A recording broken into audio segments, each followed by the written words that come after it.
Matt Hall here with Dalton Schoen. I will not make any Dalton Schoen puns. It's going to be really hard for me. But, this week we're going to do something a little bit different. I want to ask you some questions just about the game of football in general and talk to me like I'm a kindergartner. I've only played receiver in flag football, so I don't have a lot of knowledge. But there's just things I'm curious about, and I think our fans probably are too. So the first thing I wonder when I watch you guys, go line up, a lot of times I don't even see the receiver come back into the huddle occasionally. And without giving away any secrets, how do you guys communicate out to each other, what your route is, what the play is when you don't get a chance to go be in the huddle? Yeah, usually we like to just stay out of the huddle just to save time and energy, and we just look to the sideline and get the signal from them, same signs Jesse's reading, and then a lot of times us receivers will communicate to each other through talking or whatever, just because we're nice and close to each other, just to make sure we have the right spacing and everything, and we all are on the same page with what's going on. You talk about conserving energy. I've also been curious, too. If you have a sequence where you have to run, a post that's 40 yards down the field and you're winded, do you feel confident that you can tell Coach, hey, I'm tired, take me out? Or do they ever look down on that kind of thing? No, that's a big thing that we've been trying to work on this year is get more of a rotation so that we know that, if we have a deep route like a post or a fade, Coach Coleman's usually pretty good about trying to get someone in there for at least the next play just so you can kind of peel off and get to the sideline, get your breath back, and then go back in. This is something maybe you see more at the NFL level than in college, but you see a lot of times these days plays that look like they're probably called running plays that the quarterback changes and maybe only the receiver knows about it and runs his route. Is that something that you guys have to always be alert for, even if you think it's a called run, that he could throw it out there to you, or is that not necessarily part of you guys' offense?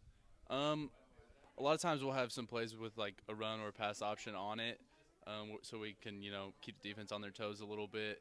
Or occasionally we'll just line up and then Jesse will see something he likes and he can just check right into it. But usually we have a good idea of what's going to go on, and usually too at receiver, especially what Coach Coleman wants us to do is be able to read the coverages well enough to where we know what Jesse should be checking into too, so we're kind of expecting it, we're ready for it.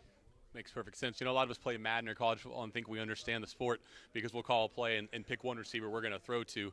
I know it's not that way in real life, but are there plays that you hear called that you think in your mind, I am the first option on this, or that you feel you're perhaps a bigger focus than on a different passing play?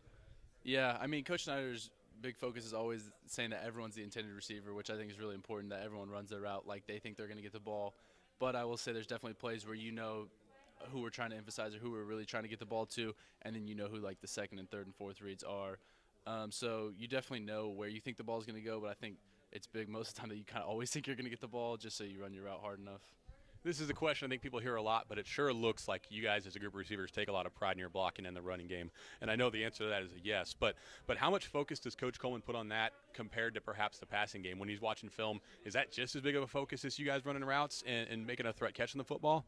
Yes, definitely. A big emphasis in our group is just trying to create big plays, and whether that be in our routes or a lot of times it comes in the run game with blocking downfield, whether it be just a straight run play where the running back's getting it, or on a pass play where we got to return from a receiver into a blocker really quick because somebody else caught the ball, and you got to try to make a big block downfield to spring them on a big play.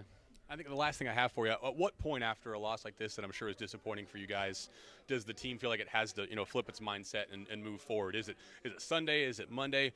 Does Coach Snyder give you a time where he makes it clear that, hey, we're not talking about Vanderbilt anymore?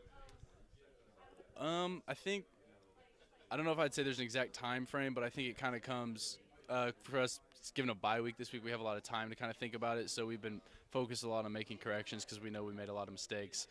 So I think, there's definitely always going to be that pain for a little while, which is good because that's going to just drive us to get better. But once we get done, once the corrections are done and then you start moving forward and prepping for the next game, then I think it's just kind of behind you at that point.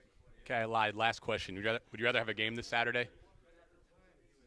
Yeah, but I think the bye week will be good for us because, we need the time to get back on track and reload a little bit. But I'd always want to play. So.